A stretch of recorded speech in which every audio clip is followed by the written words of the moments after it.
pagong ng laban habang si Carlito ay bumibuelo na. Gagamitin na ba yung left flying beats pero ibinato lang. Wow! Pero si Carlito pa rin ang makakuha ng unang pagong ng laban. Atrasan muna ang magkabilang kupunan.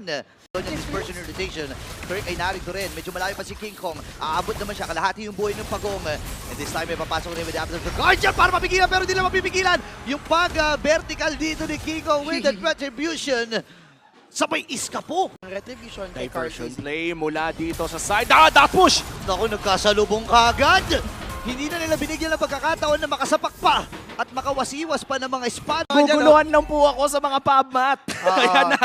Ayan na. Oh, wait lang. Speaking of gulo, magsisimula ata ng gulo dito ang Onyx Philippines. Pero na mapapatras si Carlito the Great habang haabulin pa rin ni Brusco. Nandun yung pagbato niya pero nakasalib din. With a split. Habang si Kurt ay nakakuha na rin kagad ng kill.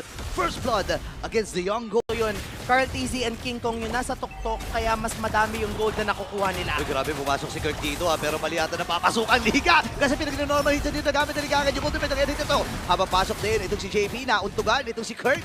Atras muna si King Kong. Even yung buong kupunan ng Onyx Philippines.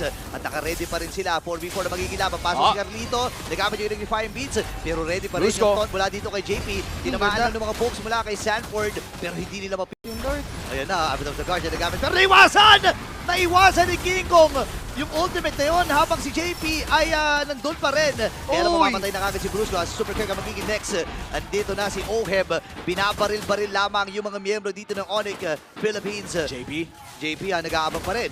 Nandun sa may bandang likod si Suyu pero mukhang hindi ito alam ng TLPH. Nakakadepensa naman ng konti ang side nila Sanji. Hindi na at mabubuhay pa ang Lord. Kaya kailangan nilang mag-ingat.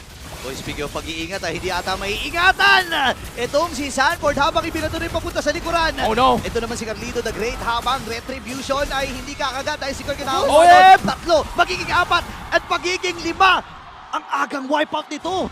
And this is such a momentous play para sa Onyx Philippines. An early wipeout, 5-4-1. Si Brusco lamang. Yung reward nun, hindi naging pabor sa'yo. Uy, yun ang conceal play ha. Ngayon, umabante dito si JP. Kalahati kagad yung buhay. Flicker rin nagamit kagad dito ni Sanji.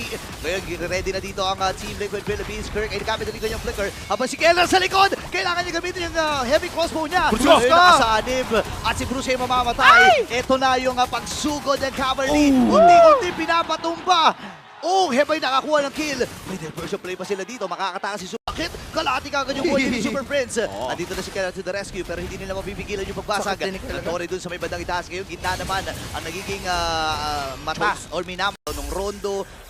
Ay! Gagawin! Andito yung sorpresa mula sa Cavalry! And this time ay unti-unting tumutumba ang Onyx Philippines. Dalawa na kagad na pagbagsak nila. Si Bruce pa magiging sa target. Ando pa rin yung mga Vincent. Wala kay Carlito the Great. Habang nakatatlo na, itong si Oy magiging apat pa. Si Kirk ngayon ay delikado na. Kailangan nila lumuyo na mga minions. Savage! Meron pa! Magiging savage ba ito? Nakakaapat na itong si Ohe pero kailangan nilang umatras dahil wala na mga minions. Andito na yung next wave. Andito na yung pagsugod ng mga Cavalry. And this time Savage! ay papapagsakin si Super President. Yung Tori na lang kanilang papapagsakin.